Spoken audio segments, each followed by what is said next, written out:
केनोपनिषद के दूसरे सूत्र में जैसे कहा गया है, श्रोत्रस्य श्रोत्रम मनसो मनो यत वाचो ह वाचम स उ प्राणस्य प्राणः चक्षुष चक्षुर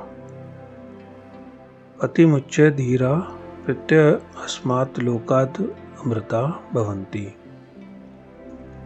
तो इसमें सीधा सीधा जो पहले सूत्र में हमने समझा था वही बात कंटिन्यू की गई और कहा गया है कि ये जो मन का जो मन है, यत मनसा मनः, तो मन का जो मन है कह सकते हैं, या मन का जो मन का जो मूल कारण है, श्रुतस्य श्रोत्रम, जो जैसे कानों से हम सुन रहे हैं, तो उसमें जो गहरे में सुनने का कारण है, जो मन में मन का होने का कारण है, वाचः वाचम, जो बोलने का कारण है, जब हम बोलते हैं तो उसमें बोलने का कारण है, जो मूल बोलना है, जो प्राण है, प्राणस्य प्राणः, तो प्राण के अंदर जो प्राण है गहरे में, जो प्राण का होना है, जो हम प्राण समझते हैं, उसके मूल में जो तत्व है, जो देखना है, जो चक्षुषः चक्षु, तो जो हमारी आंखें हैं, जो चक्षु हैं, उनमें जो देखने की क्षमता है, तो एक तरीके से हम कह सकते हैं मन में जो मन होने की क्षमता, प्राण में प्राण होने की क्षमता, सुनने में सुनने की क्षमता और बोलने में बोलने की क्षमता, वो सब धीर लोग जो हैं, धीर शब्द थोड़ा हमने पहले भी ईशावास्य में समझने की कोशिश करी थी, धीरा वही यहाँ पर है। और धीरा कई जगह पे अक्सर हमारे उपनिषद में शब्द यूज होता है, धीरा दोबारा से अगर हम समझें, धी शब्द से, धी एक तरीके से हम बुद्धि, जिसकी बुद्धि स्थिर हो गई हो, जो स्थित हो गया हो अपनी में, और उसकी अब मन जो है चंचल नहीं है, अब जो बुद्धि जो है अपनी जगह एक जगह पे स्थित हो गई है, जैसे उसने कुछ ऐसा तत्व जान लिया कि अब वो स्थित हो गई है, अब वो हिल नहीं सकती उस जगह से, तो धीर हो गया, गहरे में वो हिलाया नहीं जा सकता। तो जो आत्म साक्षात्कार कर लेता है उसी की बुद्धि ऐसी स्थिर हो सकती है। तो एक तरीके से इसलिए यहाँ धीरा शब्द यूज हुआ है, जिसके अंदर गहरे में धैर्य आ गया है। तो धीर लोग जो हैं, जो धैर्यवान हैं, जो गहरे में स्थित हो गए हैं, वो इस सब को जानकर, किसको जानकर, मन का मूल जो है, प्राणों का जो मूल है, बोलने का जो बोलना है, जो सुनने का सुनना है, देखने के अंदर जो देखना है, उसका स्रोत क्या है, उसको जानकर इस लोक से शरीर छूटने के बाद अमर हो जाते हैं। तो अतिमुच्य अस्मात् लोकात् प्रेत्य अमृतः भवन्ति, कि वो लोग, तो ये बड़ी यहाँ पर गहरी बात है जो समझने वाली है कि अगर कोई भी साधक ये इनके स्रोत को पकड़ पाता है, जान पाता है कि कहाँ से सब चीज़ें हो रही हैं, उनका कारण क्या है, उनका स्रोत क्या है, तो बोलने के पीछे कौन बोल रहा है, एक तरीके से कहाँ से बोलना हो रहा है, आ रहा है, तो सुना जा रहा है, तो कहाँ से वो सुनना हो रहा है, गहरे से गहरे में। तो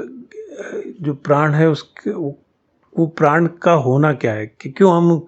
प्राण कह रहे हैं कि जीवित है हम, तो वो प्राण का होना क्या है, तो कैसे हम जीवित हो जाते हैं, कैसे भी कोई प्राणी जीवित हो जाता है, प्राण होने से जीवित होता है, तो कैसे वो प्राणों से जीना होता है, जीवित हो जाना होता है। तो वो जो स्रोत है, हर चीज के गहरे में जो मूल तत्व है, उसको अगर जान लिया जाता है, तो धीरा कहते हैं, धैर्यवान लोग कहते हैं, जिन्होंने जान लिया वो ये कहते हैं कि उसको जानकर मुक्त हुआ जा सकता है। मुक्त ही नहीं हुआ जा सकता खाली, और शरीर छूटने के बाद आप अमरता को प्राप्त कर लेते हो। तो ये कैसे, किस दिशा, कैसे पकड़ा जाए, कैसे जाना जाए, तो यहीं पे वो बात आ जाती है कि हम धीरे धीरे सबसे पहले अपने किसी भी एक इंद्रियों को पकड़कर, साधकों के लिए एक सूत्र हो सकता है कि एक इंद्रिय पे हम ध्यान करें, फिर वो देखने की कोशिश करें कि वो जो भी इंद्रिय उस इंद्रिय के साथ जानना हो रहा है, तो गहरे गहरे में देखा जाए तो हर इंद्रिय से हम जान रहे हैं। हर इंद्रिय के अंदर एक कुछ आभास हो रहा है, उसके थ्रू संसार को जाना जा रहा है। तो वो जानना कैसे हो रहा है, वो जानने वाला तत्व क्या है, वो कौन जान रहा है, या प्राण है तो वो प्राण क्या है। तो ध्यान धीरे धीरे संसार के विषयों से हटकर सबसे पहले इंद्रिय पे आ जाए कि क्या घटना घट रही है, क्या हो रहा है किसी भी इंद्रिय के साथ। जैसे हम देख रहे हैं तो ये देखना कैसे हो रहा है, इसका प्रोसेस क्या है, इसका पूरा जो प्रक्रिया क्या है इसकी। फिर उसी के अंदर और गहरे में ध्यान को मोड़ना, दृष्टि को मोड़ना जिसे हम कह सकते हैं, और ये देखने की कोशिश करना अपने अंदर कि कौन देख रहा है। तो यही सुनने वाली जो हमारे कान है उस इंद्रिय पे हो सकता है। कुछ सुना जा रहा है तो कुछ सुनाई दे रहा है, वो प्रोसेस क्या है, प्रक्रिया क्या है। फिर उसके अंदर जो सुनाई दे रहा है वो कैसे हम उसको सुन पा रहे हैं, जान पा रहे हैं। तो इसलिए कई बार हम जैसे देखते हैं कि आवाज़ पड़ रही है लेकिन नहीं सुनाई दे रही, क्योंकि हमारा ध्यान कहीं और है। सामने चीज़ है लेकिन वो हम ढंग से देख नहीं रहे, क्योंकि हमारा कहीं और इमेजिनेशन में है, ध्यान कहीं और है, ढंग से देख नहीं पा रहे। या कोई चीज़ स्पर्श में आ रही है तो उसका त्वचा से आभास हो रहा है, छूने से आभास हो रहा है, लेकिन हमारा उस तरफ ध्यान नहीं है, तो हमें उसका एहसास नहीं होता। तो इसी तरह से अगर हम गहरे में उतरेंगे तो उस स्रोत की तरफ जाने लगेंगे कि वो कैसे इंद्रियों के द्वारा किसी भी चीज को जाना जा रहा है। तो जब वो पकड़ में आने लगे तो वो दिशा यहाँ पर है बताई गई कि अगर वो पकड़ में आने लगे और उससे भी गहरे हम उसको पकड़ लें जो मूल रूप से जान रहा है, तो वो उसको जानकर उसमें स्थित होकर, उसमें स्थिर होकर मुक्त हुआ जा सकता है। अति मुच्य यहाँ से मुक्त हुआ जा सकता है। किससे? संसार से, क्योंकि ध्यान अब संसार से हटके उस स्रोत पे चला गया। स्रोत पे अगर हम